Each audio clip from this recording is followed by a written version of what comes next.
Hi all, അസ്സലാമലൈക്കും. Welcome back to Silnas kitchen.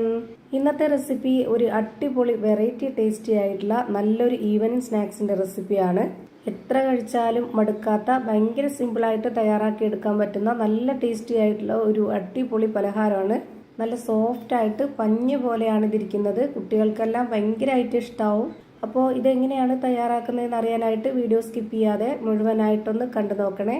റെസിപ്പിയിലോട്ട് കിടക്കുന്നതിന് മുമ്പായി സിൽനാസ് കിച്ചൺ ചാനൽ ആദ്യമായിട്ട് കാണുന്നവരാണെങ്കിൽ പ്ലീസ് ഒന്ന് സബ്സ്ക്രൈബ് ചെയ്തേക്കണേ. ഒപ്പം തന്നെ ഈ വീഡിയോസ് നിങ്ങൾക്ക് ഇഷ്ടപ്പെടുകയാണെങ്കിൽ ഒരു ലൈക്ക് ചെയ്ത് ഷെയർ ചെയ്ത് സപ്പോർട്ട് ചെയ്യാനും മറക്കരുത്.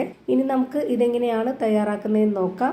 ആദ്യം തന്നെ ഞാനിവിടെ ഒരു മിക്സിയുടെ ജാറാണ് എടുത്തിട്ടുള്ളത്. ഇതിലേക്ക് ഒരു അരക്കപ്പ് അളവിൽ ഒരു കപ്പ് നല്ല കട്ടിയായിട്ടുള്ള പശുവിൻ പാല് ഒഴിച്ചു കൊടുക്കുന്നുണ്ട്. ഇനി അതേ കപ്പ് അളവിൽ തന്നെ അരക്കപ്പ് അളവിൽ ഒരു കപ്പ് വെള്ളവും ഒഴിച്ചു കൊടുക്കാം.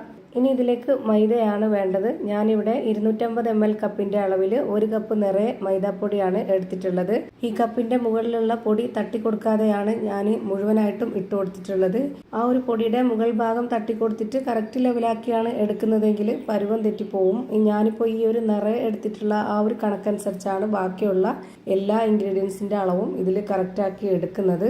ഇനി ഇതിലേക്ക് 2 കോഴിമുട്ട പൊട്ടിച്ചൊഴിച്ചു കൊടുക്കാം. പിന്നെ നല്ലൊരു മണത്തിന് വേണ്ടി 2 ഏലക്ക ഇട്ട് കൊടുക്കുന്നുണ്ട്. പിന്നെ ഇത് മധുരമുള്ള പലഹാരം ആയതുകൊണ്ട് തന്നെ ഞാനിതിലേക്ക് 3 ടേബിൾ സ്പൂൺ അളവിൽ പഞ്ചസാര ഇട്ട് കൊടുക്കുന്നുണ്ട്. ഞാനിപ്പോൾ ഇതിലൊരു മീഡിയം മധുരമാണ് ഇട്ട് കൊടുത്തിട്ടുള്ളത്. മധുരം ഓരോരുത്തരുടെ ഇഷ്ടത്തിനനുസരിച്ച് കൂട്ടിയും കുറച്ചൊക്കെ ചേർത്ത് കൊടുക്കാം.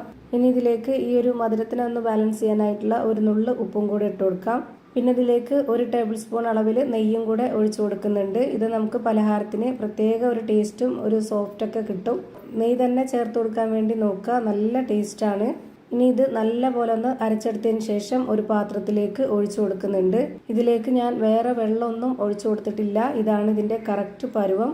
മൈദാപ്പൊടിക്ക് പകരം നിങ്ങൾക്ക് ഗോതമ്പ് പൊടിയിൽ വേണമെങ്കിലും ഇതുപോലെ ചെയ്തെടുക്കാവുന്നതാണ്. പക്ഷേ ഈ ഒരു രീതിയിൽ ചെയ്തെടുക്കുമ്പോൾ ഏറ്റവും ടേസ്റ്റ് ആയിട്ട് കിട്ടുന്നത് മൈദപ്പൊടിയിൽ ചെയ്യുമ്പോൾ തന്നെയാണ്. പിന്നെ നമ്മുടെ ഈ ഒരു പലഹാരം വല്ലാതെ കുഴഞ്ഞു പോവും. അപ്പോൾ അങ്ങനെ ആവാതിരിക്കാൻ വേണ്ടിയിട്ട് നമുക്കിതിലേക്ക് വറുത്ത അരിപ്പൊടി ഇട്ട് കൊടുക്കാം.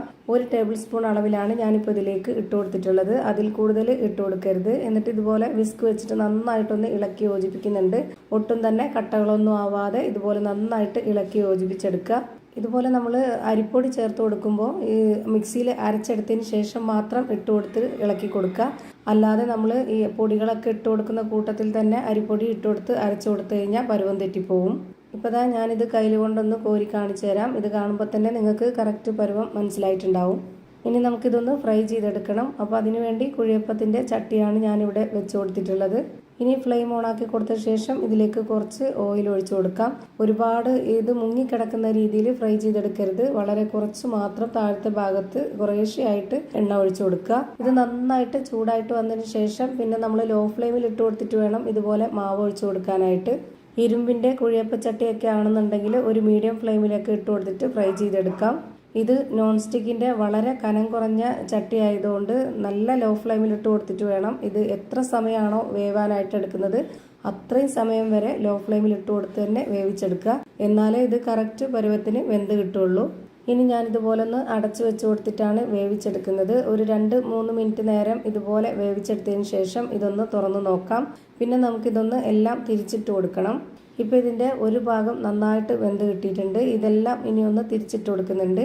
അതുപോലെ ഇതിൽ എണ്ണ കുടിക്കുന്നോർത്ത് പേടിക്കൊന്നും വേണ്ട. ഒട്ടും എണ്ണ കുടിക്കാത്ത നല്ല ടേസ്റ്റി ആയിട്ടുള്ള ഒരു അടിപൊളി പലഹാരമാണ്. എന്തായാലും നിങ്ങൾക്കെല്ലാവർക്കും ഇഷ്ടാവും. അതുകൊണ്ട് തന്നെ നിങ്ങൾ ഒരു തവണയെങ്കിലും ഇതേപോലെ ഒന്ന് ട്രൈ ചെയ്ത് നോക്കണം. ഇപ്പോൾ ഇതെല്ലാം തിരിച്ചിട്ട് കൊടുത്തിട്ടുണ്ട്. ഇനി ഈ ഒരു ഭാഗം 1 മിനിറ്റ് നേരം മാത്രം വേവിച്ചെടുത്തതിന് ശേഷം ഇതൊന്ന് തിരിച്ചിട്ട് കൊടുത്ത് നോക്കുക. ഇപ്പോൾ ഇതാ 2 സൈഡും ഒരുപോലെ വെന്ത് കിട്ടിയിട്ടുണ്ട്. ഇനി നമുക്ക് ഓരോന്നോരോന്നായി എടുത്തു മാറ്റാം. അപ്പോൾ ഇതാ ഭയങ്കര സിമ്പിൾ ആയിട്ടുള്ള നല്ലൊരു വെറൈറ്റി ടേസ്റ്റി ആയിട്ടുള്ള അടിപൊളി ഒരു പലഹാരം റെഡിയായി കിട്ടി. ഇതുപോലെ തന്നെ എല്ലാം ഫ്രൈ ചെയ്ത് ഒരു പാത്രത്തിലേക്ക് മാറ്റിയിട്ടുണ്ട്. നല്ല സോഫ്റ്റ് ആയിട്ട് പഞ്ഞ് പോലെ ഇരിക്കുന്ന ഒരു അടിപൊളി പലഹാരമാണ്. അപ്പോൾ ഇത്രയേ ഉള്ളൂ ഇന്നത്തെ വീഡിയോ ഇഷ്ടമായാൽ ലൈക്ക് ചെയ്യാനും കമൻറ്റ് ചെയ്യാനും ഷെയർ ചെയ്യാനും മറക്കരുത്. അതുപോലെ തന്നെ ഞാനിടുന്ന പുതിയ വീഡിയോസ് നോട്ടിഫിക്കേഷനായിട്ട് കിട്ടുന്നതിന് വേണ്ടി സബ്സ്ക്രൈബ് ചെയ്ത് ബെല്ലൈക്കൺ അമർത്തി അതിൽ ഓൾ എന്ന ഓപ്ഷൻ എനേബിൾ ചെയ്ത് കൊടുക്കാനും മറക്കരുത്. പുതിയൊരു വീഡിയോയുമായി വീണ്ടും വരും. Thank you for watching.